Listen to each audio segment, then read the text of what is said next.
everyone. Good morning, good afternoon, good evening. Hope you're all doing well. It is a cold one here in Northern England. It's just above freezing. Only just though. It's a cold one. It's going to warm up in a couple of days apparently, so whatever. At least it's not raining. At least it's not raining for once. And the snow's gone, so that's good. So we're going to talk about Delphi again today. I know some people were pleased yesterday when I had a day off Delphi. I think people are getting sick of Delphi content on this channel. Not everybody. I think just some people are. But I did want to do this, which is the Todd Click report. I did mention it the other day. Todd Click was one of the three who investigated the Odinism angle. So when Odinism was banned from the trial, Todd Click was also banned. Now, Todd Click is facing his own troubles at the moment because the state have got their teeth into him and they sent him to jail. He's out on bond now. He's out on his own recognizance, I think. But yeah, the state went hard for Todd Click, which is pretty concerning. But Todd Click did speak at a couple of pre-trial hearings. So we do know a lot about what Todd Click said and Todd Click's belief, true belief, that the Odinists were much stronger suspects than Rick Allen was, even to the point that Todd Click went and had a meeting with Jerry Holman to just say, look, you know, I've read the probable cause affidavit for Rick Allen and I think our suspects are stronger. I think we've got more evidence against them. Given that there was virtually no investigation done against them, that was pretty bold of Todd Click to say that. But he did say that. So he strongly believes that the Odinists that he and Greg Ferenczi and Kevin Murphy investigated were the guys, at least worthy of much more interrogation and investigation. So that's what we're going to talk about. And I agree. I do agree with Todd Click. I wholeheartedly agree that these guys, especially Elvis Fields, there's way more against them, given that they weren't investigated, but there is more suspicious behavior in them than in anything that we heard about Rick Allen. And given that Rick Allen was in prison for 2 years before his trial, and since the trial's now been and gone, we've had all the evidence that we're ever going to have against Rick Allen, and I'm sorry, I'm not convinced. I'm just not convinced by the state's case. And, you know, for people who are getting sick about this and just saying, oh, well, he's guilty, forget about it, case closed. Well, no, because if you want justice for the victims, if you want justice for Abby and Libby, you can't surely be comfortable with a man who's been imprisoned and he's going to be in prison for the rest of his life, who may not have done it, where there is timelines that just don't make sense, where the defense had their wings clipped, like completely, that they weren't able to put on the defense that they'd developed. I find it all very problematic. I find it very problematic that Rick was imprisoned and he was essentially tortured into making confessions. And if he hadn't have made those confessions, I don't think the jury would ever have convicted him based on the state's evidence. I think it was the confessions that did it. And no, it's absolutely not the case that he made a confession, including details that only the killer would know. That's absolutely not true. Completely not true. But I've talked about that in previous videos. So we're just going to read through the Todd Click report. It's 15 pages, so it shouldn't take us too long. And if you have been following the case on this channel or maybe on other channels since the Franks 1 hit the streets, and it's the Franks 1, the big 136-page memorandum, that really set the cat amongst the pigeons and got the state panicking, so much so that they had to concoct a way to get the 2 attorneys who they were scared of disqualified. We know all of this. So in this 15-page click report, there isn't any information that we haven't already heard. If you've been following the Franks streams on this channel and all of the videos that I've made, or on other channels, or you've been listening to commentary about what Todd Click said in the pre-trial hearings. So there's nothing new in that regard, but I think now we are post-trial. I think just bringing those points up again, I think is a very worthy endeavour in itself. And the fact that this is very concise and just everything is all in one report, it does help, because the Franks, I think some of the most important things from Franks 1 were a little bit lost in the weeds because it was so long. But hey, that's what I'm going to do. I'm going to say a couple of hellos first, though. Hello, Kaz and Karen and Linda. And we got Peaceful Warrior. And oh, it's 30 degrees in Australia. 30 degrees C. For those in the United States, we're not talking 30 degrees F, like below freezing, because Australia uses Celsius like we do here in Europe. And 30 degrees is hot. 30 degrees is way too hot for me. I'd like it somewhere in the middle, please. There's probably about 3 days in the year when I'm happy about the weather. But then again, I'm British, so I'm allowed. Hello, Light the Way, and Jackie Christa. Wow, hopping in with another $49.99. You are so incredibly generous. Question: would they have ever known about RA if he hadn't come forward? No, they wouldn't. They wouldn't, because it was the tip that supposedly got lost that volunteer Kathy Shank found. No, they wouldn't. Now, we don't know about his phone because the geofencing data was banned. That was another thing that the state weren't happy with. But I can conclude that the state wanted the geofencing data gone. If Rick Allen's phone had come up in the geofence, would they want it gone? No. No. So, no, absolutely. Rick Allen would never have been known. The law enforcement would never have heard of him had he not come forward on February 16th and had the meeting with Dan Dullard in, what was that, February 18th. They would never have had any clue about him. I mean, you know, the moral of the story is if you don't want to be investigated by the cops, don't be a good Samaritan. And that's terrible. That's terrible. Hello, Holly and Angie, baby. Good afternoon to you. Have I said Jackie? I think I've said Jackie. We got Erica. Anyone else hear about Uncle and Sis, along with the ones who changed their patches on official uniforms they took off in God We Trust and replaced it? I don't know about Uncle and Sis. I don't know what you're referring to there. I assume you're referring to Libby's uncle and sister, but I'm not really sure what you're referring to.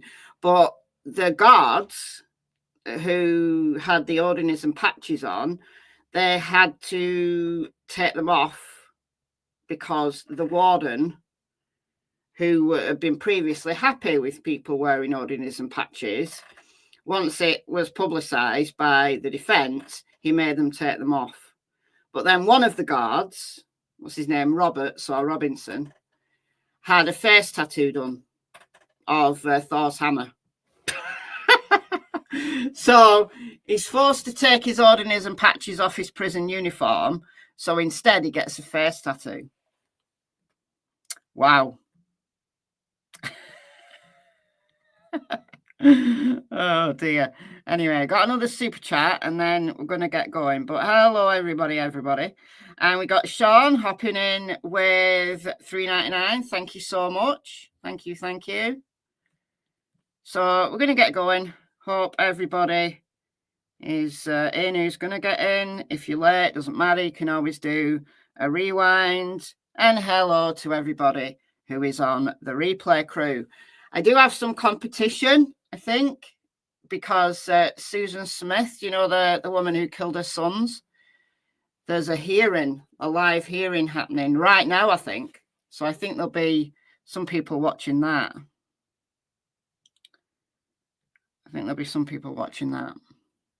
But anyway, people can always watch on the replay. And like I said, I'm not going to keep you too long. It's not going to take too long to get through this. But I did want to include this because it's worth, you know, now the trial's all done and dusted and the dust has settled, let's go back and consider what could have been.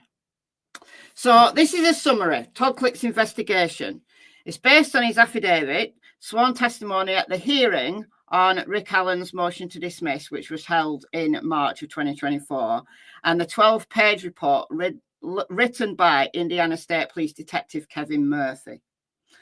So I've not seen the 12-page Murphy report. If anybody's got it, if you can send it my way, be interesting to know what Kevin Murphy said. So the three guys who investigated Ordinism, Todd Click belonged to Rushville PD, and they were investigating like gangs, like suspicious activity in gangs, and the Ordinism people were on the radar for that. And then they found out about Delphi, and then things started to, you know, slowly fit into place about how all these Ordinism guys fit together. And the glue that made them all fit together was Brad Holder. So you've got Brad Holder and Patrick Westfall, who lived in the Delphi area. Well, at the time of the murders, Patrick Westfall lived in Delphi. Brad Logan lived in Logansport, Brad Holder lived in Logansport, and his son Logan from Logansport, was Abby Williams' boyfriend. So there's the link between Abby and the Ordinists, that Abby was going out with Logan Holder, who's the youngest son of Brad Holder. And Brad Holder and Logan Holder were interviewed just a couple of days after the murders. I think it was February 17th that they were brought in. And then they were just cleared. Now, Logan was a minor at the time, but they looked at Logan's phone. But so many ways that you can give messages to people without it appearing on your phone. And then the link between the Rushville Ordinists, who were Elvis Fields, Johnny Messer, and Rod Abrams, Ned Smith. Was Johnny Messer from Rushville? But Johnny Messer was a friend of Pat Westfall. And then you've got Elvis Fields, who knew Brad Holder, and Johnny Messer. So they all linked together. So, Todd Click, Greg Ferenczi, and Kevin Murphy were the three guys. So, my name is Todd Click. I'm currently a parole agent with the state of Indiana. Prior to that, I was an police officer with the Rushville Police Department for a little more than 20 years, from February 6th, 2001, and then I retired on September 31st of 2021. Now, I'm not going to read kind of all the references, but you can see them all there. So that's from the hearing on motion to dismiss from March 2024. If you want to go back to that motion to dismiss, then you can see what that says. I provided investigative assistance to two other detectives assisting the Delphi homicide investigation. So Detective Greg Ferenczi, who was both a Terre Haute police officer and an FBI Joint Terrorism Task Force member. So that was the investigation that Todd Click was assisting in. It was about like gangs and stuff and potential terrorism threats and things like that. And the Ordinists got onto the radar through Greg Ferenczi's investigation. And Greg Ferenczi was murdered. He was murdered in 2021. July 7th, 2021. He was shot by an ex-corrections officer. And I always pause, because I'm not going to say that Greg Ferenczi's murder was because of Ordinism, because I don't know. I just find it interesting. I also find it interesting that the polygrapher who worked on this case was killed in a suspicious house fire. I find it very strange that these people just die in suspicious circumstances. Now, it might be a coincidence that this case might be just full of a whole bunch of big, fat, massive coincidences.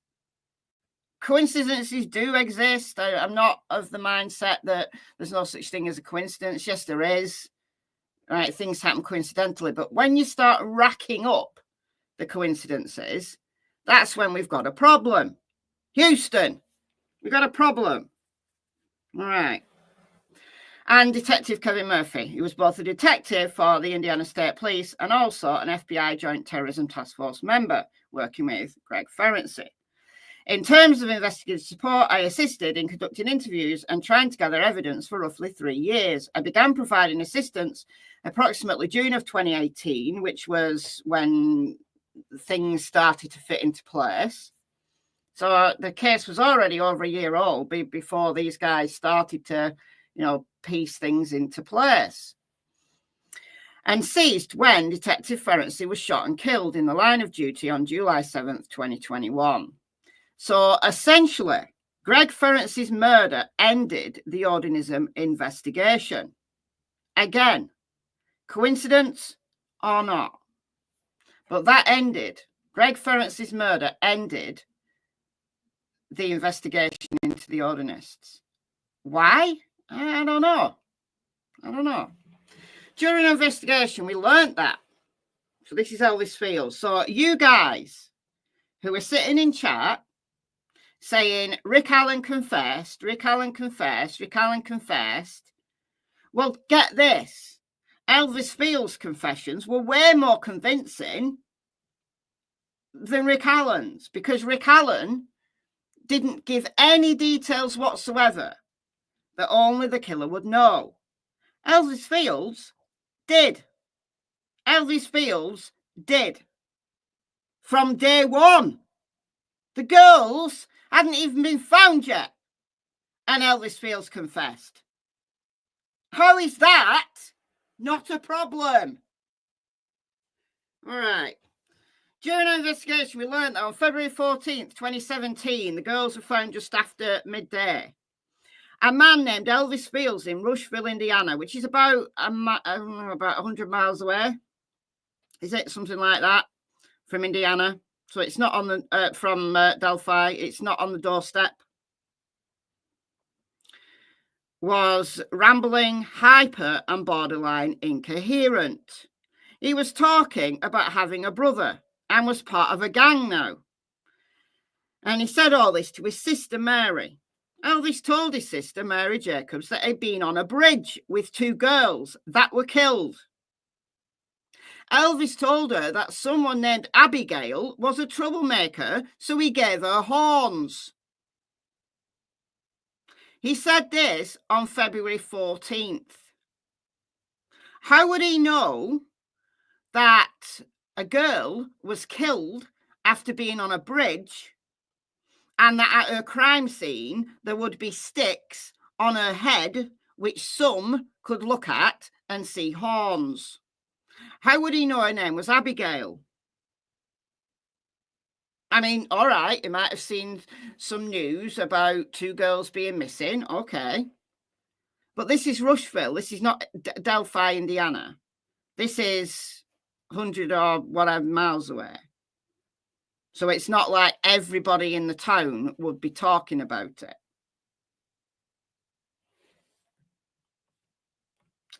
She said Elvis tried to give her a blue jacket. After Elvis made these statements to her, she later became aware of the Delphi murders and put 2 and 2 together. So Mary Jacobs didn't know what on earth he was talking about. He was just incoherent. He was just babbling. He was manic. And she didn't understand what on earth he was talking about because she hadn't heard that 2 girls had been murdered in Delphi. She didn't know about it. However, 2 to 3 weeks after Elvis made these statements, Mary and her husband, Troy, drove to Delphi. While in Delphi, Mary talked to law enforcement about the things Elvis had told her on February 14th. Paragraph 5 of intake, CJIS 4466, with Delphi double homicide written at the top of the page, memorializes Mary's meeting with law enforcement in Delphi. So she made a trip to Delphi to report this in person. She was so concerned. Where is Elvis now? Who knows? Don't know. Not in prison.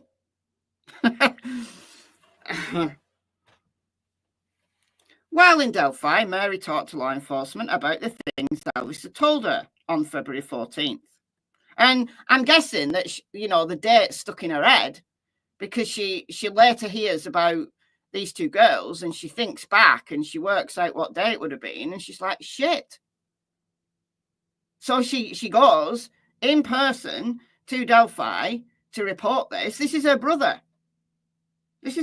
She must have had a very strong conviction that he was involved.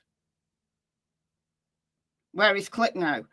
He is out on bond, awaiting further, I don't know, trial or whatever. Because the state got him. Then, so nothing was done. Right? She made this report. Nothing was done. Then we fast forward to October 2017. Elvis moved in with his other sister, Joyce Moffat, following the death of her boyfriend. On October 23rd, 2017, Elvis told her the following: I'm in a lot of trouble. I'm going away for a long time. I was on that trail and that bridge with those girls when they were murdered. There was 2 other people there with me when it happened. I spit on one of the girls. So he's now told both sisters about these murders and that he was there.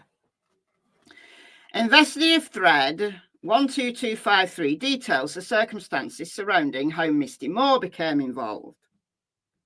All right. So we go back to the first sister, Mary. So he's now confessed to both of his sisters, but the one who he confessed to in February, like the day after the murders, who went to Delphi in person to report it and nothing was done, she tried again. In December of 2017, Mary enlisted the help of an old acquaintance of hers named Misty Moore. Since law enforcement had not followed up with Mary from earlier in the year when she drove to Delphi and described what Elvis had told her, Mary was still concerned that Elvis was involved in the murders, but nothing was being done about it. Misty Moore worked for Homeland Security out of Greenfield, and Mary was hoping Misty would assist in locating someone from law enforcement to become interested in Elvis Fields. How do you need to recruit someone who works for Homeland Security? Why would you need to recruit someone who works for Homeland Security just to get somebody interested in somebody who has been reported as saying that they were there when the girls were murdered? Why? Why wasn't he taken in and interrogated to within like an inch of his life?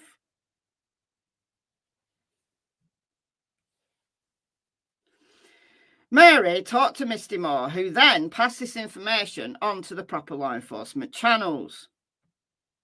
So, they brought Mary in. Did they bring Elvis in? Is the question. But they brought Mary in.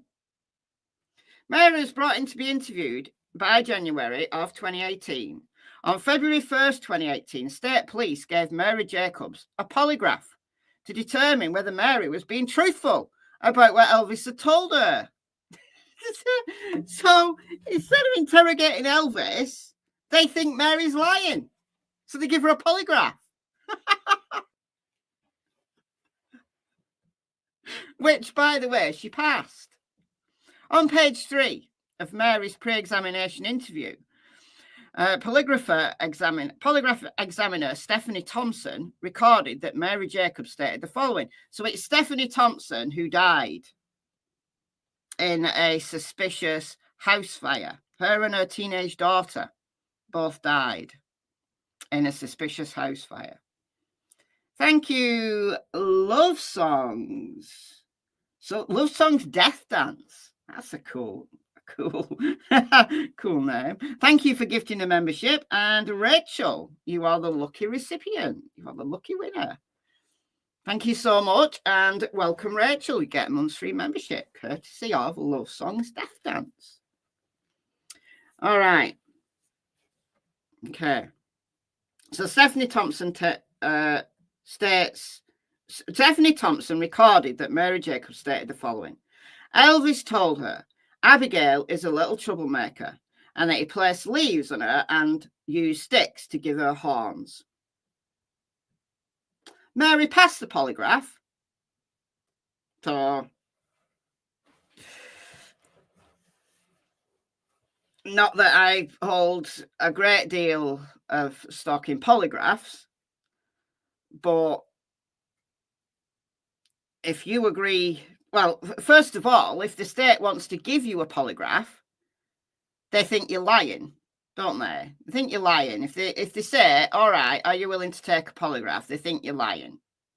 So she takes it and passes it. So then, presumably, the state then says, well, okay, she's not lying, but still they do nothing.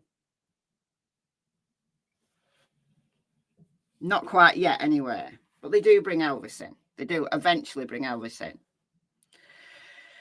ISP Trooper Roland Purdy was present but was not able to watch Thompson administer the examination or hear Mary's answers. I have no idea why.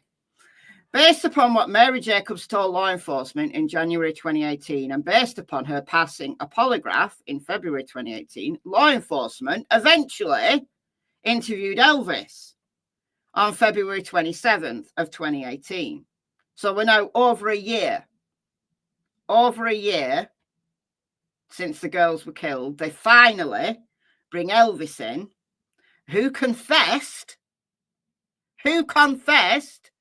with details that only someone who was there would know, because that was February 14th, 2017, just one day after the murders, the very day the girls were found. He said that the girl called Abigail was a troublemaker and he gave her horns. Nobody knew about the sticks. Nobody knew about the sticks that were placed. Like, to me, they don't really look like horns. They look more like there's two sticks that are on her head. Like they look like they've been purposefully placed into her head, right, into her hair, but they've kind of like crisscrossed, like one's like crossed over, like go. Maybe it though, if those sticks were placed before Abby was dead, maybe she moved her head and that displaced them. I don't know. So this interview was videotaped. ISP Trooper Jerry Holman conducted the interview. So remember that just how mean and nasty he was to Rick Allen, and seemed like a little puppy cat, a puppy cat, a puppy dog, or a kitty cat. Puppy cat. That's cool. When he was interviewing Elvis. ISP Trooper Kevin Murphy was also present, so he's one of the Oddinism guys. Elvis told Holman and Murphy that he usually kept his phone on him. Okay, and that he had proof of witness, that he didn't leave Rushville on February 14th. Well, the murders actually happened on February 13th, so I'm assuming that's a typo. Because I'm assuming they were asking him about February 13th when the girls disappeared rather than February 14th. But he had proof of witness that he didn't leave Rushville. Okay, all right. During this interview, Elvis agreed to take a mouth swab that would be used for DNA. Holman and Murphy explained the purpose of the mouth swab with Elvis, so Elvis was aware that the DNA from his mouth swab would be compared to any DNA from the crime scene. At the conclusion of the interview, Murphy dropped Elvis off at his trailer. After Elvis exited the police vehicle and walked towards his trailer, Elvis turned round before entering his house and walked back to Murphy's vehicle. When Elvis came near the squad car, he said, "What would happen if his spit is found on one of the girls, but he has an explanation? Would he still be in trouble?"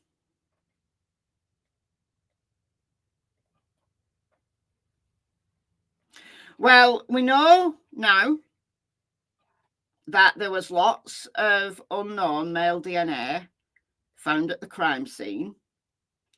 We know that only the rape kit was done on Abby's body, and very little of her body was actually investigated for DNA. So if he'd spit on her, they wouldn't have swabbed that, because obviously the spit would be dry. There wouldn't be a mark. They wouldn't know that spit was there. So I give them that. But we do know there was lots of unknown male DNA there. And every single sample that they took, oh, look, there's not enough DNA to create a full profile. That's just constantly what they said. Didn't matter whether the swabs were from the rape kit, or they were from the clothes, or they were from Libby's, like where there was blood on Libby's body, they swabbed. Oh, they were able to get DNA profiles for Abby and Libby, but not for this unknown male DNA. No, none of those samples. But if you got to remember what I said 2 days ago in the last live stream that I did, that the FBI and my government, UK government, both say that if you've got a partial profile, it's not useless. You can't convict somebody based on a partial profile, but what you can use it for is for exclusionary purposes, that you could exclude somebody based on a partial profile.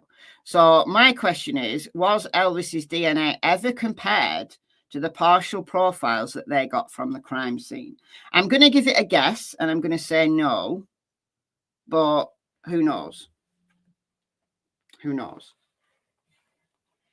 I would imagine if they had done that and they were able to exclude Elvis Fields and Pat Westfall, that Nick McClelland would have said so. That if Nick McClelland knew that these guys had been cleared not just because they had alibis, which Elvis didn't and Pat Westfall didn't, but it's not just alibis. If Nick McClelland knew that those guys had been cleared through DNA, I'm pretty sure that would have found its way into one of the pre-trial hearings or one of Nick's motions. Because that, in my opinion, is, if they can clear them based on the unknown male DNA, that's way stronger evidence than just saying, oh, they had alibis, or, oh, there's no nexus. If that DNA wasn't tested against the partial profiles found at the scene, then what can you do? What can you do? Elvis then walked back to his trailer. Murphy immediately called Unified Command and communicated with Detective J. Harper, as this information was relayed to Unified Command to see if they'd be willing to get a search warrant for Elvis Field's house. But nothing happened. So Kevin Murphy contacted Unified Command, said, oh, this guy has made an incriminating statement towards me, and can we deal with it? Can we get a search warrant? No, nothing happened. Then we move on to Rod Abrams. So for me, Elvis Fields is suspect number one. Elvis Fields, for me, is way more suspect than Rick Allen has ever been. He genuinely knew stuff that only the killer would know. Genuinely. All right, move on to Rob Abrams. He was interviewed on February 27th, 2018, so the same day as Elvis Fields. He's a friend of Elvis, right? Rod told detectives that Elvis Fields worked for Ned Smith, his other friend, from 2005 until 2017.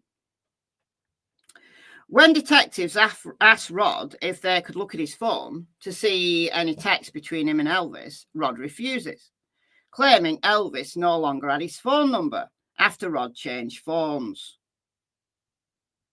Okay, well, he's got a right to refuse, but they could have just written a search warrant and got his data. But anyway, it's not quite the same as Patrick Westfall deleting everything off his phone, just completely wiping his phone. But he said no.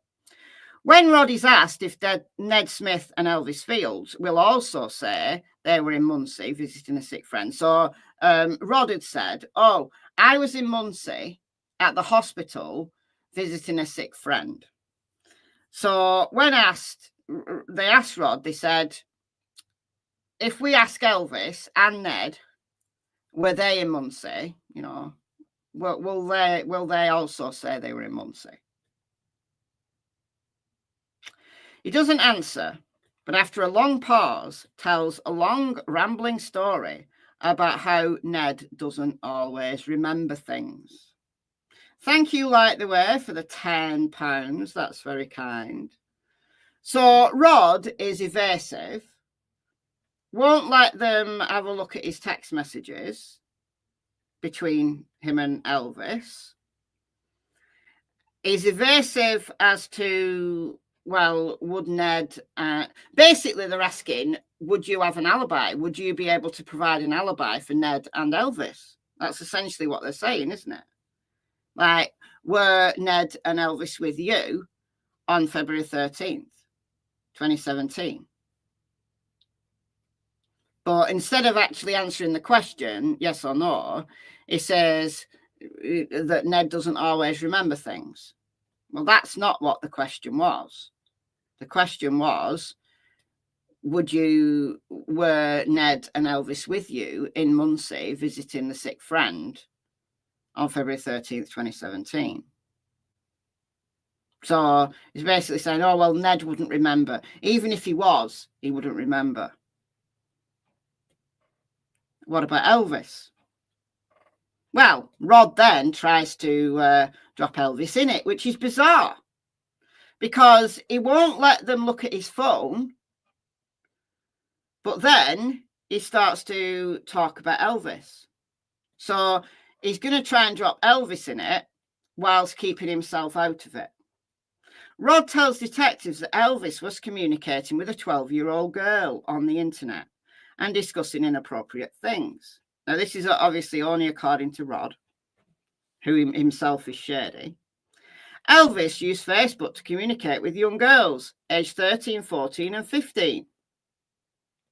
When detectives asked Rod if Elvis ever talked about doing anything to a couple of girls, there was a long pause, but Rod finally answers no. How would he know? Is he with Elvis all the time? You know, if he knows that Elvis is communicating with young girls on the internet, well, how does he know that Elvis hasn't gone and done stuff with those girls. Detectives ask, are you sure? And Rod says, Elvis, never, he has, the detective then points out, you kind of hesitated when I asked you that.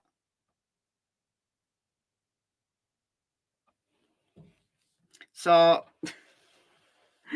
Rod Abrams refuses to let them look at his phone and is very evasive about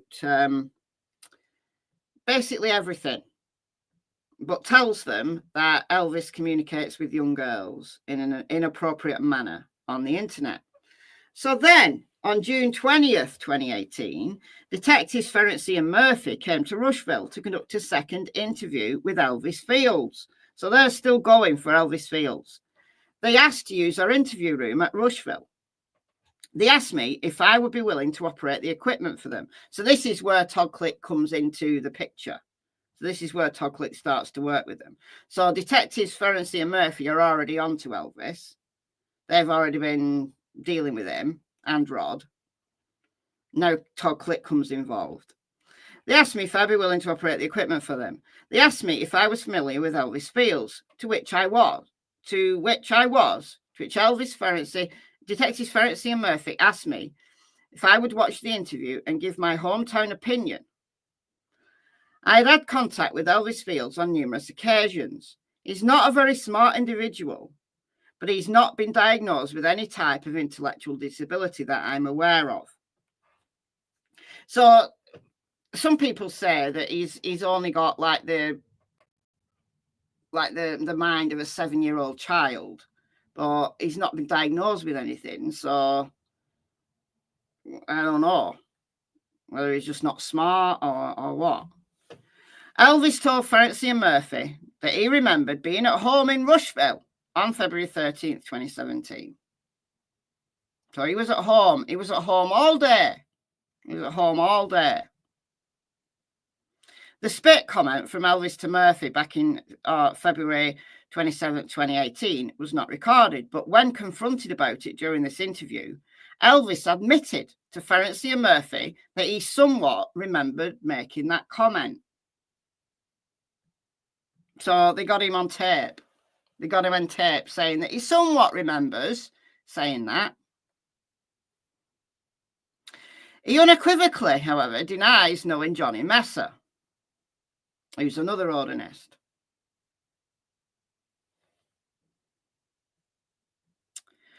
On June 28th, 2018, attorney Jill Gonzalez was hired by Ned Smith to represent Elvis Fields. So Ned Smith lawyers up Elvis. So Ned Smith, who is Elvis Fields' boss, lawyers him up. Well, what a good boss. Gets him a lawyer. Would he do that for all his employees? Or would he just do that for the employees that maybe might speak at a turn and might somehow implicate him in stuff?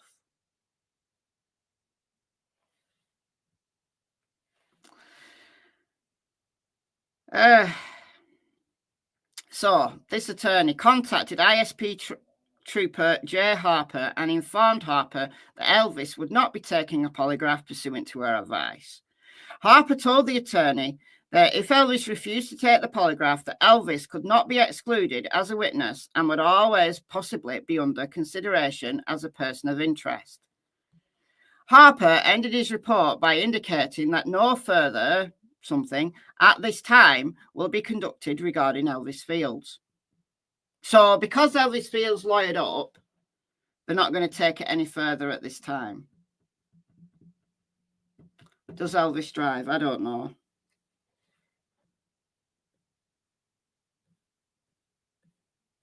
So how quick they are to just clear people.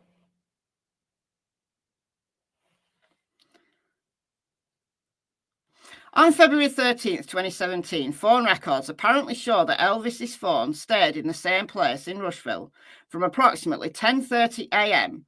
until approximately 7:30 p.m. Phone records also show that Elvis, for some reason, did not use his phone whatsoever for roughly 9 hours. Okay, so Did he not use his phone for 9 hours because he left it at home, or what? Was he asleep for that time? What was it? Don't know. Now, look, I regularly don't use my phone for 9 hours. So you'd have to look at that gap in context. So if Elvis is on his phone always, like if Elvis checks his phone every 5 minutes, he's always on his phone, then a 9-hour gap, like in the middle of the day, would be incredibly suspicious. But if he regularly didn't use his phone in the day, if he had a job where he wasn't allowed to use his phone in the day, then that isn't suspicious. But who knows? Then, on August 22nd, 2018, Elvis's sister, Joyce, was interviewed by Detectives Ferenczi and Murphy. On 2 previous occasions, Joyce had denied that Elvis made incriminating statements to her. However, in this 3rd interview, Joyce reluctantly recounted to Ferenczi and Murphy statements that Elvis had made to her in the fall of 2017, so the ones that we've already talked about. According to Joyce, sometime in the fall of 2017, Elvis moved in with her following the death of her boyfriend. Joyce recounted the following statements that Elvis made to her in the kitchen in October 23rd, 2017, at the time they were living together. I'm in a lot of trouble. I'm going away for a long time. I was on that trail and that bridge with those girls when they were murdered. There were 2 other people there with me when it happened. I spit on one of the girls. So the spit comment, he told to his sister. The spit comment, he said to Murphy. So he told 2 different people at 2 different times, one of them being a detective, that he spit on one of the girls.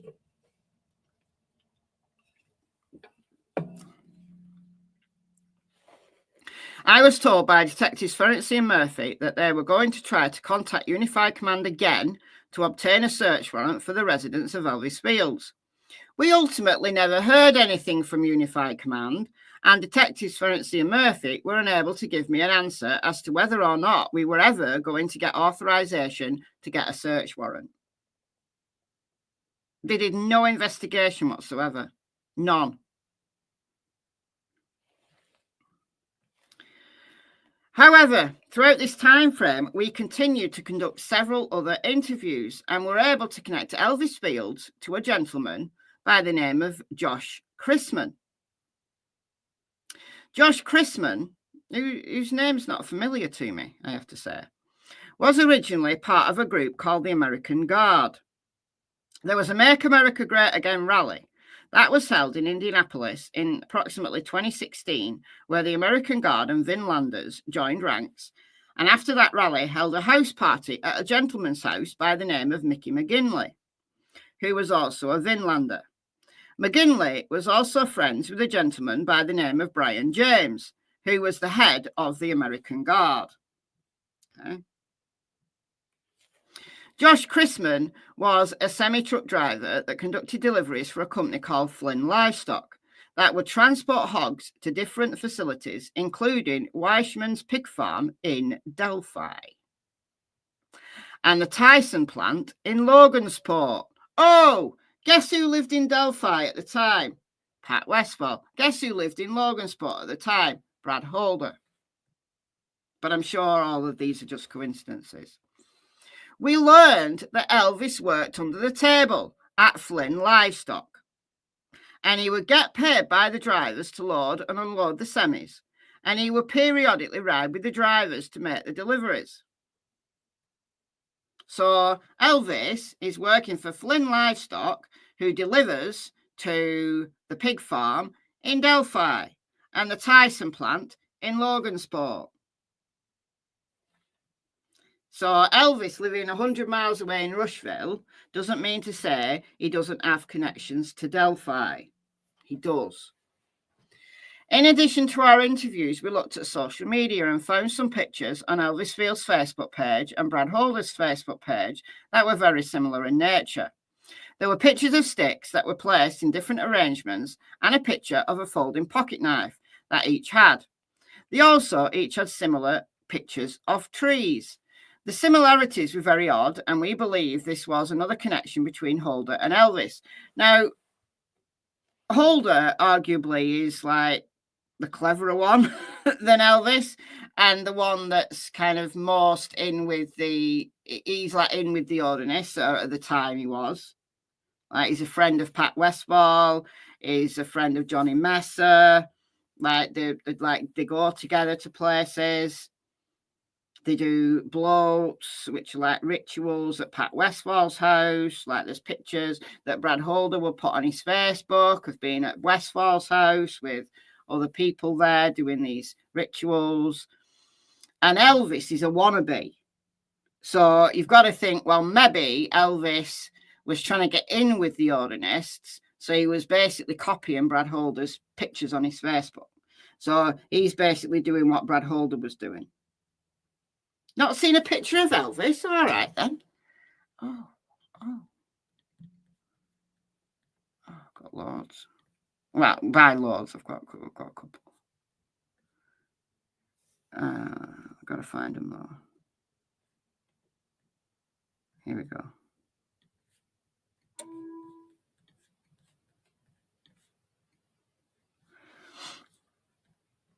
That's Elvis.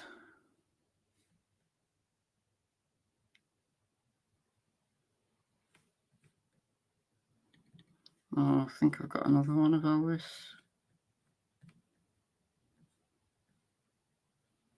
Here we go.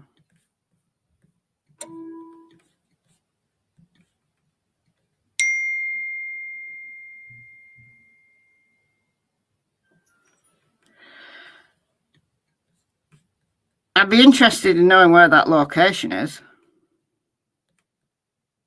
Just saying.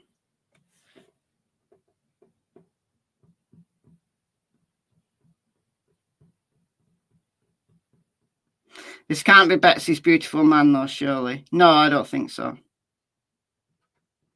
It sort of looks like that drawing in the first pic. Oh, Teresa Liebert's one. I do know I've got that, but I'm not too sure whereabouts in my files it'll be.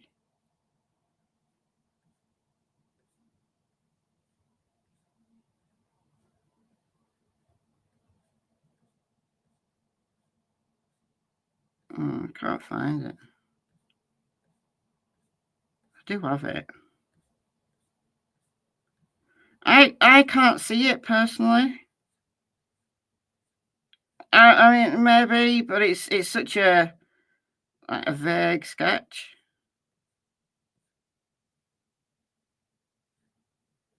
Oh, here we go. Oh no, that's the other one. Oh, here we go. Yeah, here we go.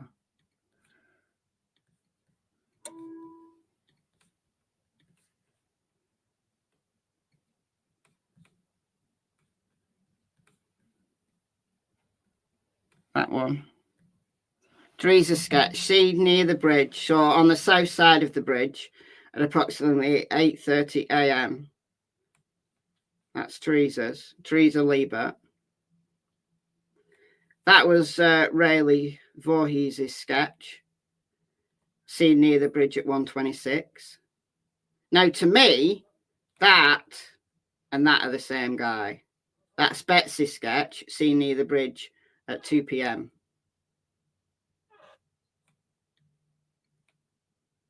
To me, that and that guy are the same.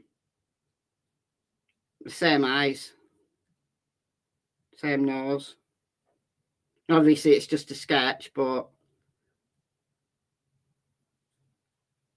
So, Rayleigh sees him at 1:26, and then Betsy sees him at 2 o'clock.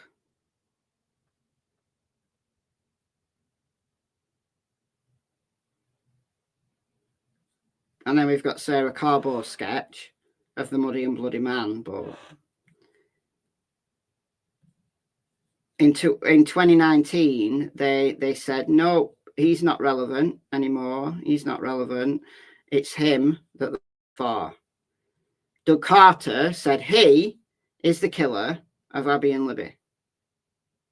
So the man that Betsy Blair saw at 2 p.m. and that potentially Rayleigh saw at 1:26 in 2019, that Carter said is the killer of Abby and Libby. Could this man and this man be the same? I don't know. I mean, I don't really see. I mean, maybe.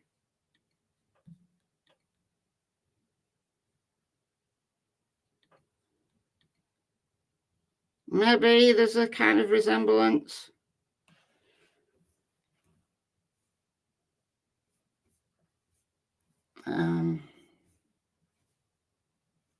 Thank you, Kindness Cake, for the $9.99. Thank you so much. It is a very dark case. Very dark case. Elvis Fields lived 2 hours away, and the girls only planned a morning trip an hour before they went, so Elvis could not have possibly gotten there in time. What if Elvis was already there? Do I have a picture of Logan Holder? I do.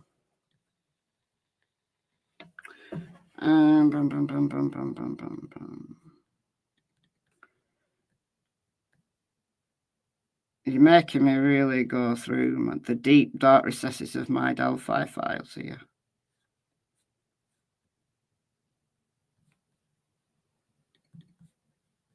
Here we go. You're getting lucky with me finding these. We could have been looking for another 10 minutes. So this is Logan Holder and Abby. It's Logan Holder.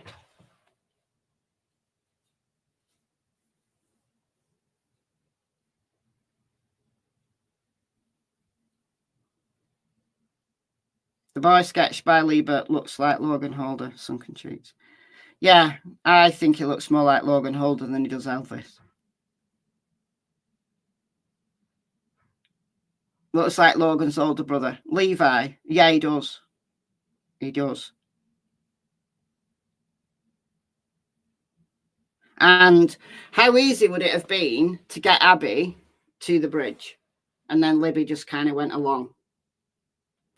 If Logan Holder contacted her, or somebody using Logan Holder's account, doesn't necessarily have to be Logan, but somebody using his account contacts Abby and says, meet me at the bridge. I'm going to be in Delphi, because remember he lives in Logansport.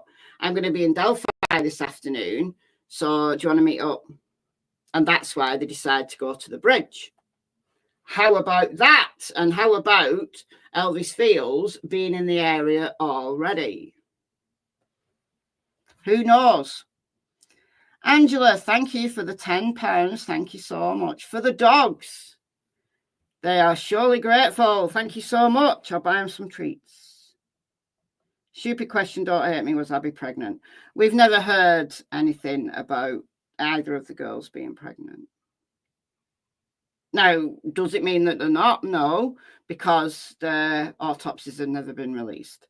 Like their autopsy reports have never been released. But based on what we know, no.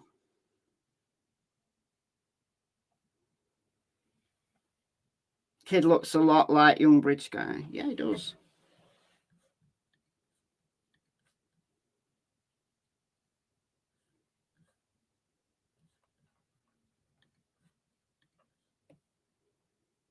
He does.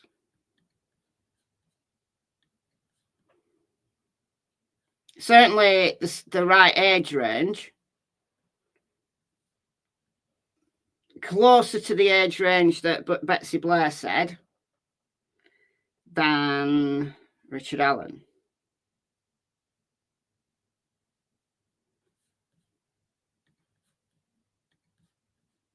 But no. They got the right guy. They got the right guy, remember? They got the right guy.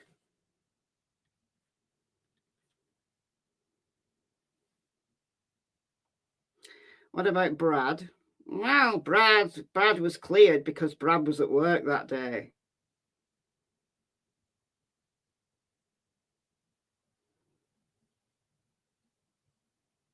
Yeah, I think it looks like Teresa's sketch.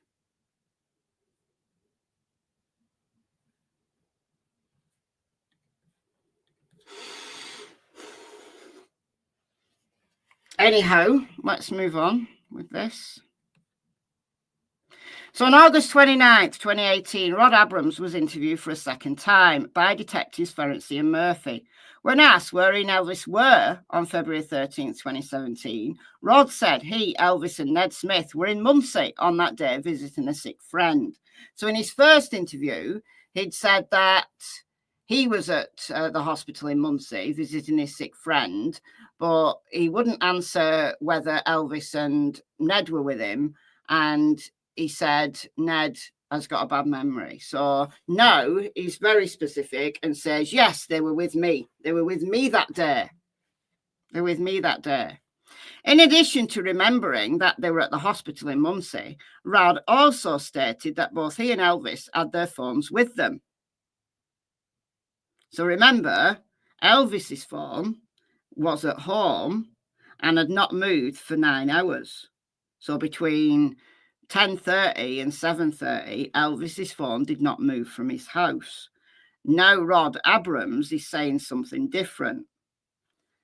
So Rod stated that both he and Elvis had their phones with him. When told that law enforcement would check cell phone records to see if Rod was actually at the hospital in Muncie, Rod explained that hospitals cut cell reception on phones because they interfere with hospital equipment. So their phones probably would not show that they were at the hospital in Muncie. These guys, they're so freaking shady. Well, what about on the journey there? Ned Smith, not at the hospital in Muncie, Rod, Elvis and Ned Smith were not at the hospital in Muncie on February 13th. So he lied. He lied. If only Rick had lawyered up, yeah. How old is Elvis Fields? I don't know exactly how old he is. He's not a young spring chicken. He might be one of these guys that look older than his years. I don't know if anybody knows how old Elvis is. All right, Elvis was interviewed a third time on October 18th, 2018. Ned Smith, who paid attorney Jill Gonzalez to represent Elvis during his June 30th, 2028, 2018 interview, wanted to be present at Elvis's third interview. In doing so, Ned was able to learn what type of questions were being asked of Elvis and give Ned the opportunity to end the interview if Elvis started saying anything which might incriminate them. So that might be why he's decided to pay for Elvis's attorney. Ned claimed throughout the interview that he is a father figure to Elvis and Rod, and that he was rarely separated from Elvis. Ned claimed to be around Elvis every single day in 2017.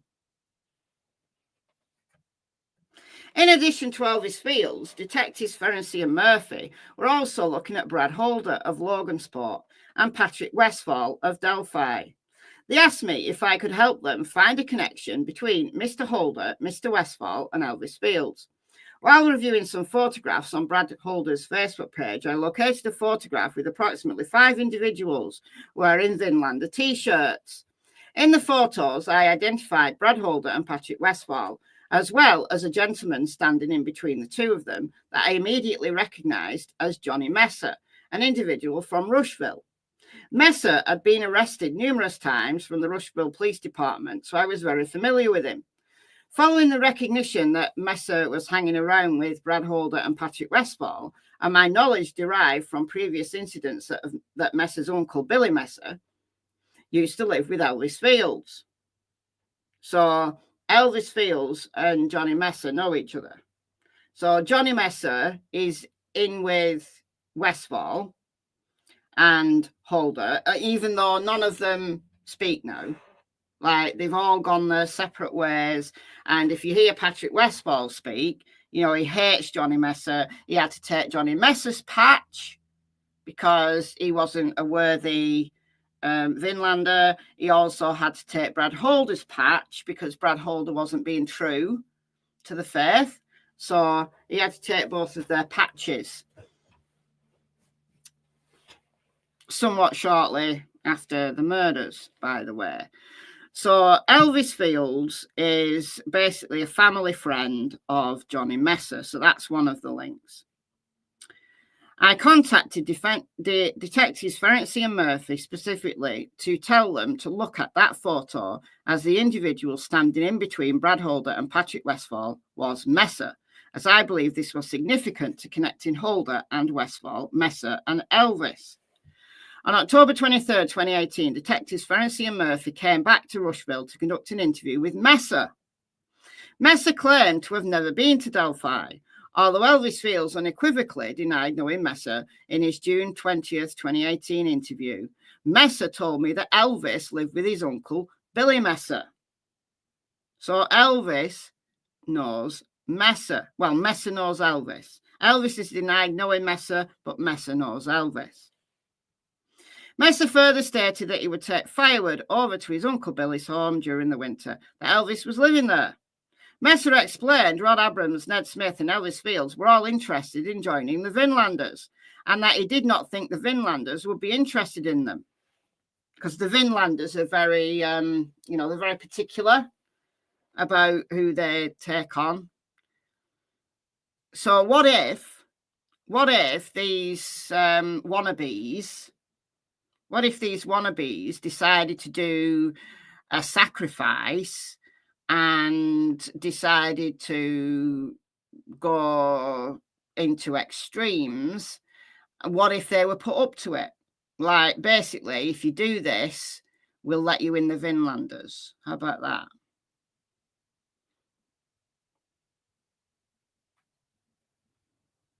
Yeah, Odinism is common in prisons. Oh, guards were giving forms to inmates to fill and transfer to Odinism. It's giving them protection. Max Schonberger. Snorberger. How do you say that?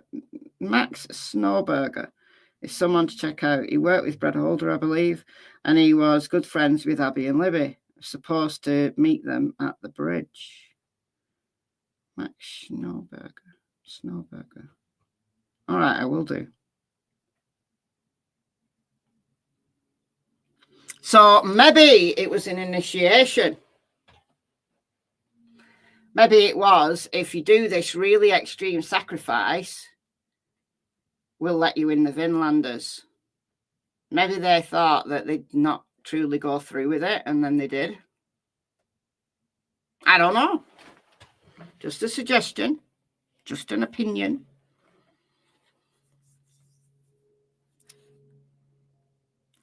Where are we at? Messer's comment appears as an attempt to distance himself from being the person that connected Holder with someone like Elvis, in light of the fact that Dougie, a man who was mentally infirm, had been affiliated with the club. Okay. We prepared a graphic with information showing the connection between Messer, low-functioning individuals, and some background information, including the fact that Messer was on home detention for a January 2018 meth arrest. According to Taylor Hornaby, Messer recruited for the Vinlanders all the time. So Taylor Hornaday is Messer's ex. So Messer is the recruiter. So maybe Messer uses these quote-unquote low-functioning guys to do their dirty work for them, with the promise of, being able to join the Vinlanders. In the summer of 2016, Messer was recruiting men that lived in his Rushville apartment complex to attend Vinlander meetings. Through our investigation, we also realised that Elvis had become mimicking and recreating Brad Holder's Facebook posts by that same summer.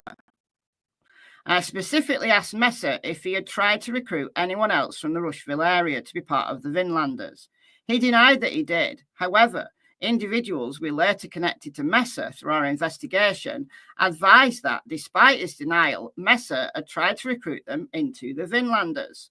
Brandon Mansfield was one of the individuals we later interviewed who advised that in the summer of 2016, Johnny Messer was recruiting men that lived in his Rushville apartment complex to attend Vinlander meetings. So they're all just lying. They're all just lying. And if they had nothing to hide, why would they lie? I don't know. After conducting our interview with Messer, we also conducted an interview with Taylor Hornaday, a former girlfriend of Messer, who provided information that proved fruitful to our investigation. And she spoke at the last pre-trial hearing in July, August.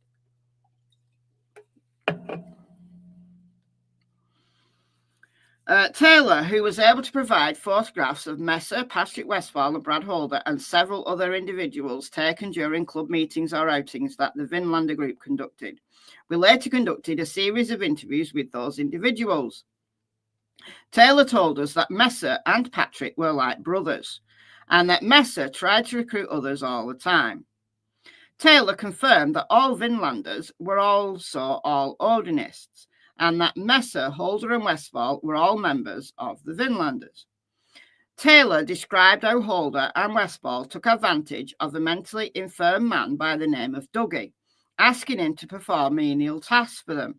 I could imagine Holder and Westphal doing shit like this. Based on the information Taylor provided, we prepared a PowerPoint presentation that discusses Dougie being used by Holder and Messer as a gopher. During our interview with Taylor, she indicated that there was a cell phone of hers that contained recordings of a kidnapping that Messer was involved in. So we obtained a search warrant to go into that cell phone and conduct a forensic exam to retrieve those recordings. In two of those phone calls, Messer was offering money to other people to find someone so they could be injured or killed.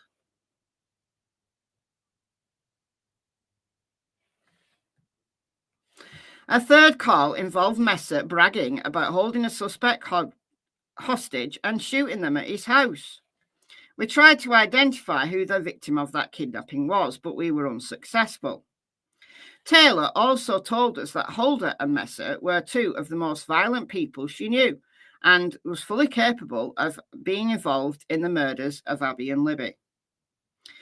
She further stated that a motive for those involved in the murders might be the concept of blood in and blood out, which means social acceptance into their secret circles. Blood in, blood out. Taylor advised that around Valentine's 2017, Johnny Messer went up there to hang out with his Vinlander buddies. So right at the time of the murders. But when Messer came back, the vehicle he drove had blood along the side of the vehicle and that he had no explanation for the blood's existence. Taylor had to go to the car wash multiple times to clean off the vehicle. Now, look, I mean, was it blood or was it something else? We'll never know. We'll never know. And maybe it wasn't blood. We don't know. We don't know what that was. And it doesn't necessarily mean if it was blood that it was Abby and Libby's.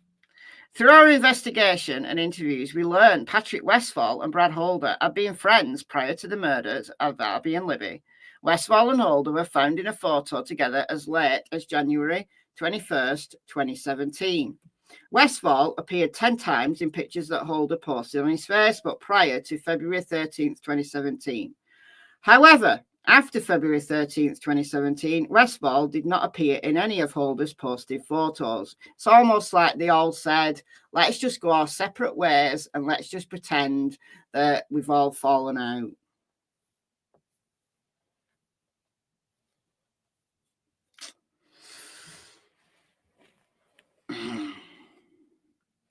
Westphal, Holder and Messer were all affiliated with the Vinlanders in 2017. Westphal lived within a 7-minute drive of Monon High Bridge, where Holder and Messer commonly hung out around. Look. And guess what? Talked about this the other day. Westfall lives 7 minutes away from the Mourne High Bridge.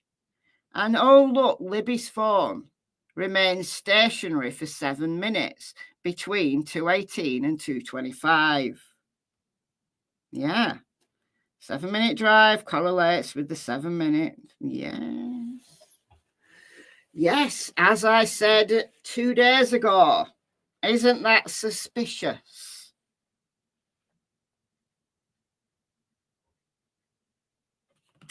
Isn't that suspicious? But oh, look, nothing to see here, because Rick Allen's the guy. We got the guy. Nothing to see here at all. Nothing to see here. According to Amber Holder, Brad Holder, so Amber Holder was Brad's ex-wife, Brad told her that Westfall is dangerous and he's got powerful friends that will protect him. Holder told Amber that Westfall and his crew murdered Abby and Libby, but for Amber to back off or he would not be able to protect her from Westfall. So Brad Holder himself has told Amber Holder that Westfall and Messer were involved. And Amber Holder has spoken at the pre-trial hearing. She's said, under oath this stuff. So she's standing by her word. So we've got Johnny Messer's ex and we've got Brad Holder's ex saying, look, these guys are dangerous. These guys are up to some really, really bad stuff. Earlier in the investigation, after Detective Ferenczi and Murphy learned that Elvis had confessed to his sisters, and after Elvis posed the spit question to Murphy, we wanted to look at Elvis's Facebook page and ultimately compared it with Holder's Facebook page. All right. It's repetitive, this. Elvis was following Holder on Facebook as evidenced by the multiple posts that Elvis mimicked Holder. Elvis was also emulating Holder by recreating Holder's Facebook posts in the year leading up to Abby and Libby's murders. We put together a series of 9 side-by-side photographs. On the left side of each is a photograph that Holder posted on his Facebook page. On the right side is a photo that Elvis Fields posted on his Facebook page. Highlights just a few. All right, so Brad Holder posted an image of brass knuckles surrounded by other weapons. Next to Elvis's mimic post, recreating a photo featuring brass knuckles surrounded by weapons. So guns or knives. Maybe Elvis didn't have any guns. Holder posted an image of Holder placing a single arrowhead in his hand next to Elvis's mimic post of recreating a photo of Elvis placing a single arrowhead in his hand. So these are very specific, aren't they? These are very specific. Holder posted an image of 2 arrowheads near to each other next to Elvis's mimic post, recreating a photo of 2 arrowheads next to each other, near each other. Holder posted a photo of a single clear mason jar next to Elvis's mimic post, recreating a photo of a single clear mason jar. Okay. On December 12th, 2018, Detective Ferenczi emailed Sheriff Tony Liggett. He wasn't sheriff at the time. He was detective. Sheriff now, but he wasn't a sheriff then. He was the detective. Concerning Holder's supposed alibi and the investigation into whether Holder dumped his old phone and received a new phone number, and also whether Holder sold his vehicle after February 13th, 2017. Detective Ferenczi discussed a ceremony that Holder videotaped in Fort Wayne in 2016. Ferenczi provides a Facebook link so that Liggett could watch the ceremony. Ferenczi commented on Westfall marking the tree in the email, as we believed it was a significant connection to a photo from Holder's Facebook page depicting an F that Holder made from sticks from a tree into a rune. So the F is fair hue, And the thumbnail of this video on the right hand side is the very F. I'll bring it up.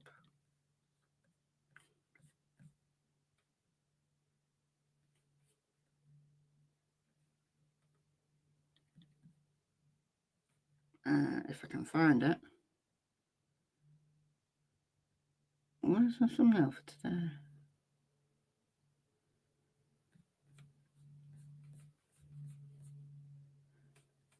Here we go.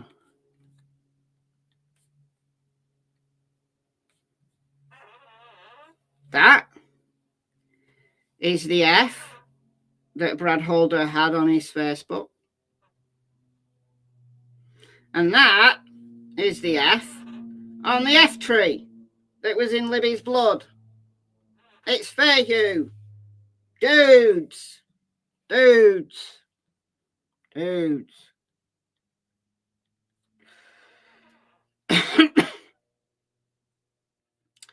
Where were we? While looking through pictures Holder posted, we also found a meme that later erased from Holder's Facebook about friends helping to move a dead body. I mean, look, and you know, these memes go around on social media and you don't really think anything of it. But why did he delete it? You know, if it was just a funny meme, why did he delete it? I don't know. In our first interview with Amber Holder, she discussed the fact that Logan Holder was dating Abby Williams at the time of the murders. Brad Holder told investigators that he was usually in Delphi every weekend, visiting his friend Patrick Westfall, and that attending kindred meetings at Westfall's house, usually on Sundays. Westfall and Holder had been friends prior to the murders of Abby and Libby. Amber also told us that Brad spoke of Westfall one time when he was intoxicated and said that he and Westfall got into a fight and they no longer speak to each other. Told her that he and Westfall were in the woods near a river conducting a ritual. One of them said or did something that the other did not agree with, and they no longer talked to each other. Now, Patrick Westfall says that that isn't true, and they no longer talk to each other because Brad was going to Christian church, and Patrick didn't like that, so took his patch. One of them said, oh, I've read that. She said the river was near Westfall's house.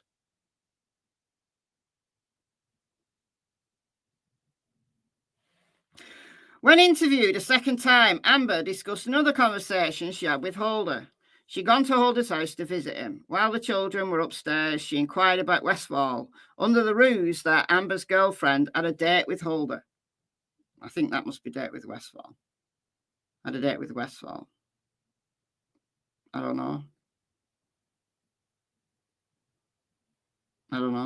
Anyway, Amber told us that Holder became very nervous and said she needed to stay away from Westfall or she would end up dead. She said Holder told her Westfall and his crew was responsible for the murders of the girls in Delphi and a fire that killed 2 girls. Now, is that the Flora fire? That killed 4 girls? Or is that the fire that killed Stephanie Thompson and her daughter? We don't know. Seems to be an awful lot of fires that go unexplained in this area. So, are we talking about the Flora fire, or are we talking about the Stephanie Thompson fire, or are we talking about a completely different fire altogether? Even though it will be noted that Patrick Westfall was right there when the Flora fire happened, and he put himself right there as well. Put himself right there. He was in Flora at the time of the Flora fire. So maybe the Amber is talking about the Flora fire, but just thought it killed 2 girls instead of 4. But Patrick Westfall put himself there at the time of the Flora fire. In his own words. I asked her if she knew of the fire in Floreat that killed 4 girls, and she said she was not familiar with any fires that killed any children until Holder mentioned it today. She said Holder may have been talking about that fire, but had the number killed wrong. She said Holder told her that Westphal and his crew had friends in several states and that they had no problem killing race traders. Now, of course, all the Flora girls were black and therefore of a race not appropriate for the Vinlanders, and there's that. But people say, well, why would the Odinists, these white supremacists, why would they kill 2 white girls? Well, they don't have a problem killing white people if they believe that those white people are, against them and against their ideals. And there's this concept of race traders. I asked her to clarify race trader, and she said she believed it meant white people who mix with other races. Shall we remember what Patrick Westphal said? Polar bears don't breed with black bears. Patrick Westphal's own words. Amber said that Holder told her that Westphal belonged to a group called the Vinlanders and 22. Holder told her that Westphal had many people backing him up and had powerful friends.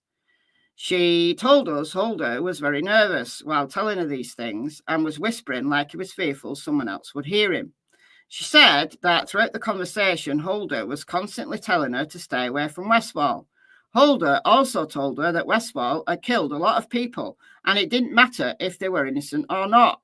Amber truly believed Holder is scared of Westphal. Prior to Amber leaving, she said that Holder told her to stay off Westphal's radar, and I can only protect you so much if you keep asking questions. He also told her that if Westphal found out she was married to him, that she would be in danger. Holder also questioned her on why Westphal would be going on a date that he was under the impression that Westphal was married or engaged to someone. Yeah, he was. Detective Murphy said this about Odinism. It seemed to me to border on almost a satanic type of worshipping, sacrificing, but I couldn't really wrap my brain around it. Further, through our investigation, interviews, and consultations with other members of law enforcement assisting the investigation, we also learned that the Behavioral Analysis Unit of the FBI. So, would you rather believe the Behavioral Analysis Unit from the FBI, who said that the crime scene was ritualistic, or would you rather believe some random shithead on the internet who is just saying Rick Allen's guilty and that's that? Who would you rather believe? Would you rather believe? All right, so again, we learned the Behavioral Analysis Unit of the FBI determined that the individuals responsible for the homicides were involved in Nordic beliefs. It was the belief of Detective Murphy, Ferenczi, and myself that there is a strong likelihood that Brad Holder, Patrick Westphal, and Elvis Fields had a strong involvement in the murders of the girls. However, our investigation came to an end when Detective Ferenczi was shot and killed in the line of duty on July 7th, 2021.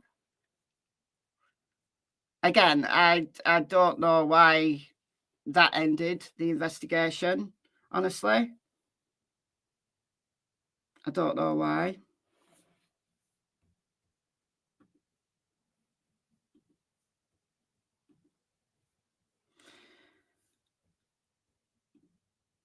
Oh, shit. Just turn my other screen off.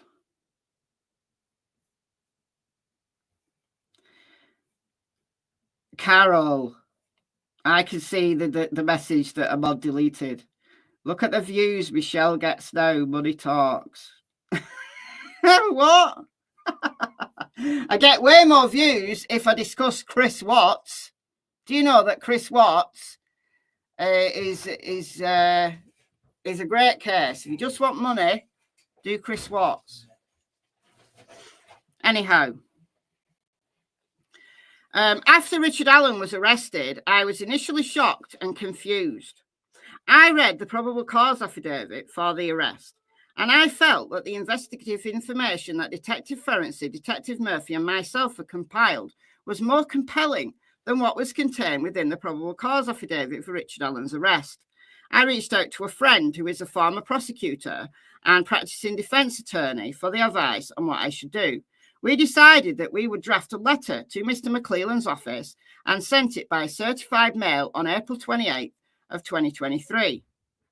My reasoning for writing the letter was to ensure that Prosecutor McClelland was aware of the investigative work that Detectives Murphy, Ferenczi, and myself had conducted and received all the information associated with the investigative efforts for us in this cause and for disclosing to opposing counsel as provided by law. Per his advice, any information that was presented to the prosecutor's office should also be discoverable to any defence counsel.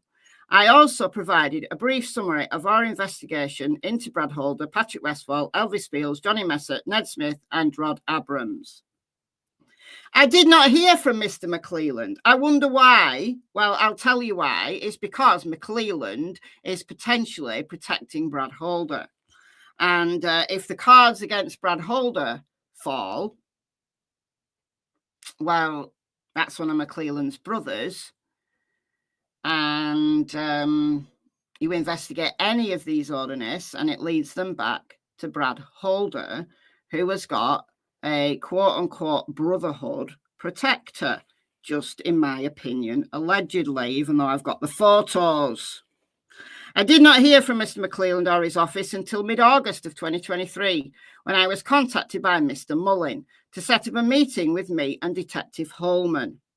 I was asked to provide all my investigative materials, which would include police reports and audio-video recordings of interviews, and told that they would sit down with me to go over some of the evidence they had against Mr. Allen to put my mind at ease. Well, we now know that they had nothing against Rick Allen. Nothing that wasn't in the PCA. Unless they're talking about the confessions. That was, Rick Allen was psychotic. Didn't know what way was up and what way was down.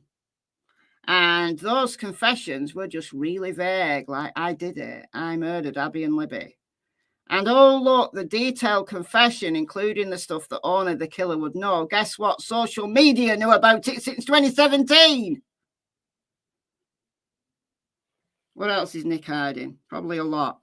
In August of 2023, I went to the Indiana State Police to meet with Detective Holman and Vidor. I provided them with everything. I included a thumb drive that contained all the interviews that were conducted. So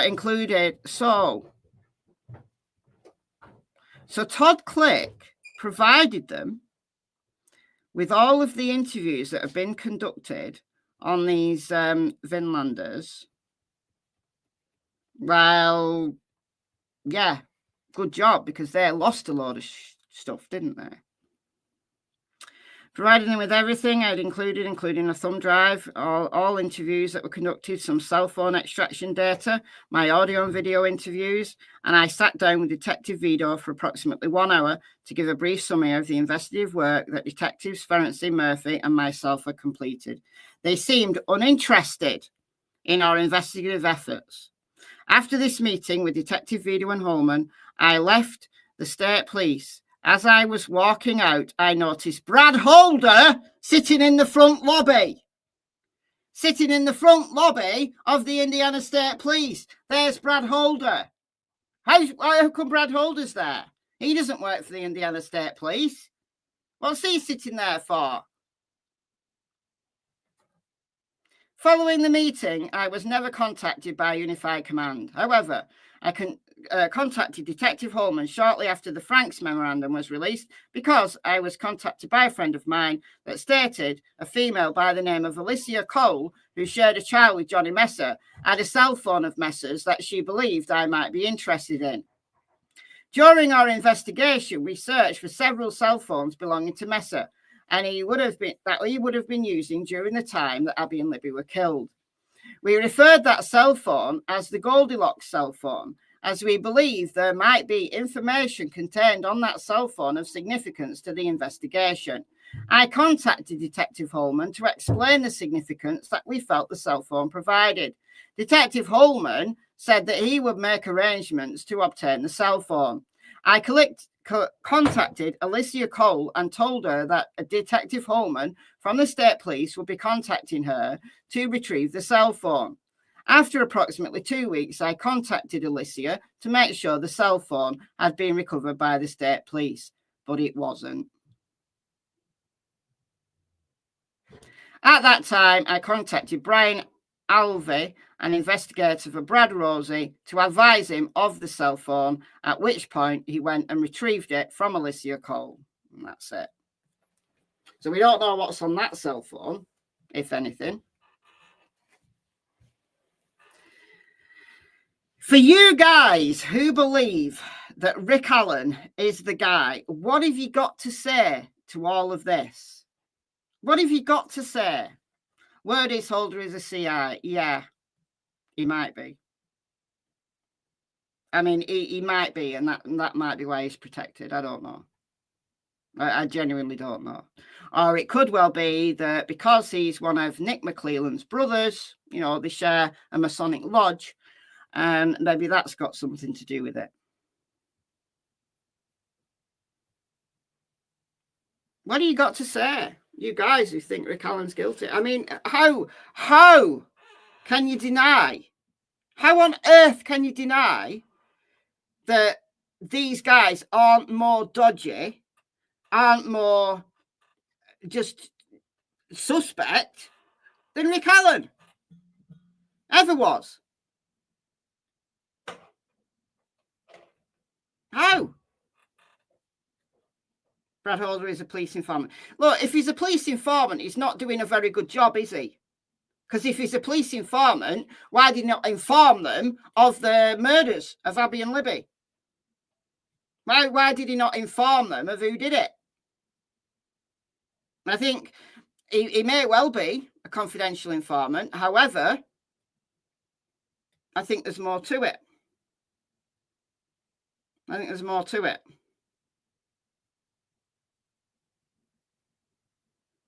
It's funny handshake, brother. Yeah.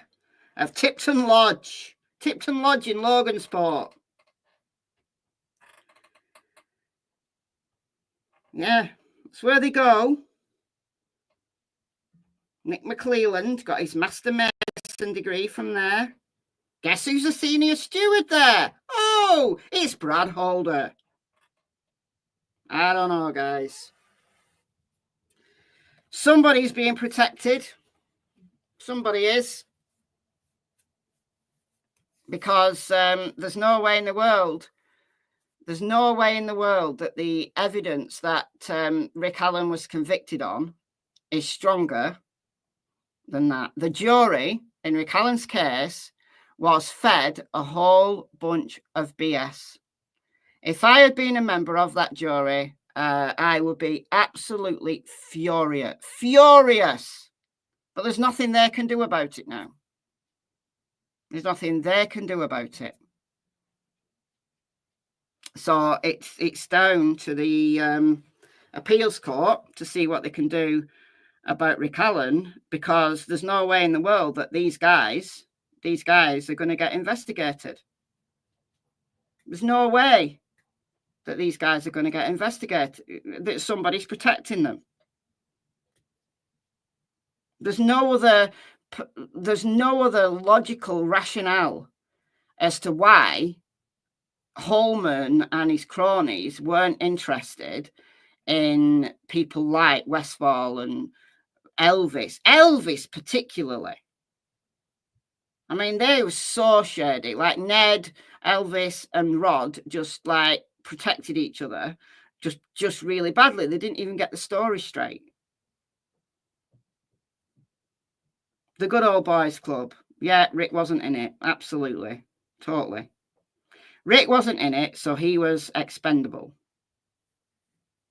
They chose a guy who had a passing resemblance to Bridge Guy, about the same age range.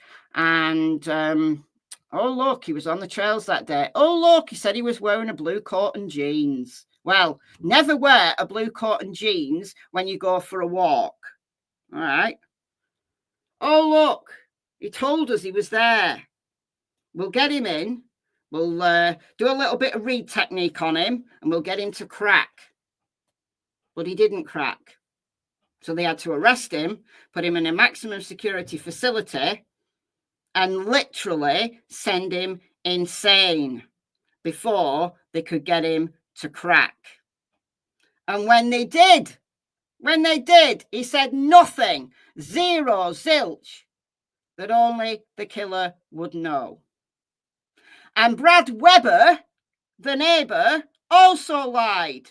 Let's throw him in the mix as well. Why did he say in 2017 that he only got home at 3:30? And then in 2024, under oath, he says, oh, I got home at 2:30. He either lied in 2017 or he lied under oath in 2024. So let's put him in the mix as well, because he's as shady as... I honestly, I think Brad Webber, I don't think Brad Webber's involved. He couldn't have been Bridge Guy because he did genuinely clock out at 2:02. I think maybe the law enforcement lent on him and said, you know, you got to tell the jury that you came home at 2:30 rather than 3:30. There's something dodgy there. There's something strange there. But everybody's lying. The only person who hasn't lied is Rick Allen. And look what happened to him. Everyone else has lied. Everyone. Ron Logan lied. Ron Logan said he was at the aquarium shop when he wasn't. Everybody, literally everybody's lied. Everybody. Dear me. My hubby dresses just like BG, baggy jeans, collar type jacket, kappa hat. There you go, you see. Look, who doesn't have a pair of blue jeans? Who, you know, come on.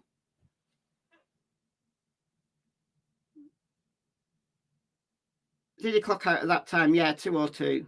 They had a time card. Nobody showed a timestamp work card. Well, we don't know. Maybe the jury was shown that. I don't know.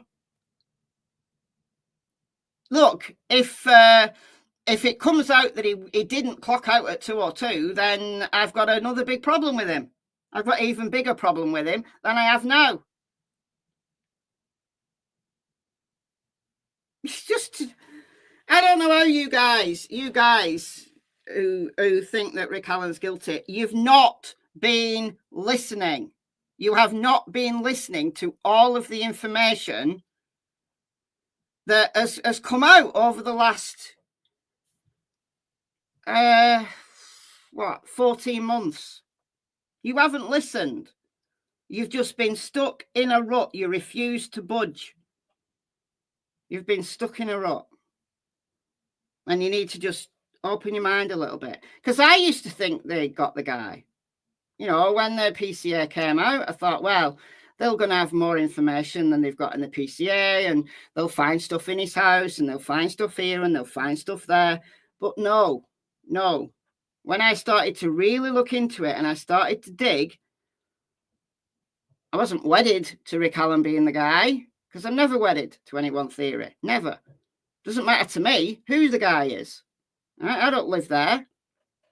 I just want them to have the right guy or guys. I don't want an innocent man going down. So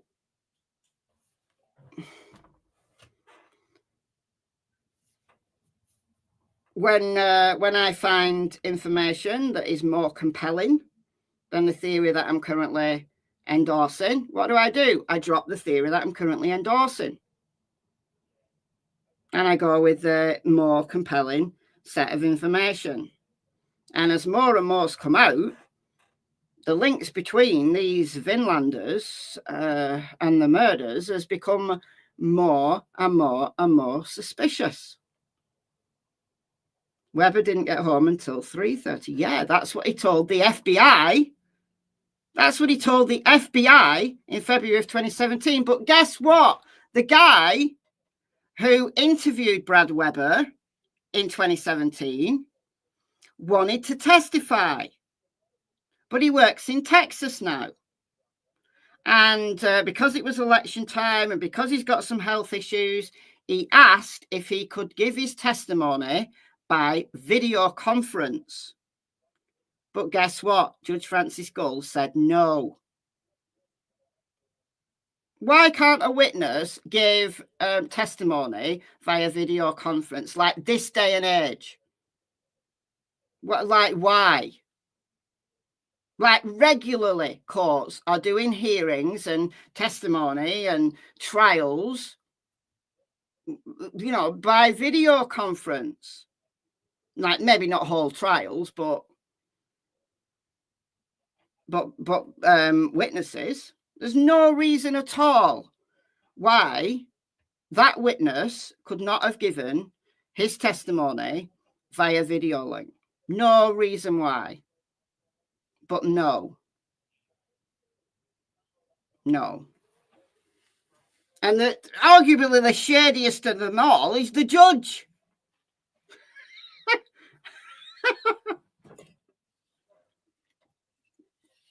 She said, no, if he needs to give evidence, he needs to come here in person. So he needs to leave his job, right, at the busiest time, like election period, with health issues, and he needs to travel all the way to Texas, to Indiana, just to testify that, yes, I did interview Brad Webber in February of 2017, and this is what he said. Like, it was only a very small testimony. It was literally, you know, that narrow. It was, yes, I interviewed him. This is what he told me. That was all they needed to get into evidence. So there's no reason why that guy needs to get on a plane to give a testimony that'll probably take like an hour max, and then just to fly all the way back again. No reason whatsoever why. I don't get it. I don't get it. Anyhow, guys, thank you for joining me once again, and we're going to keep on digging. We're going to keep on going, and we do, you know, those people who are covering Delphi need to keep on going. They need to keep the pressure on, because now that Rick Allen's convicted, you know, the mainstream media ain't going to be interested. They ain't going to be interested at all. And until maybe an appeal. And I don't hold out much hope, really, honestly. I really don't, sadly. But thank you all. Thank you for joining me. Thanks, as always, to the mods. You are superstars. Thank you to those that donated earlier in the live stream. Welcome to the new members. And enjoy the rest of your day. I'll see you soon. Bye, guys.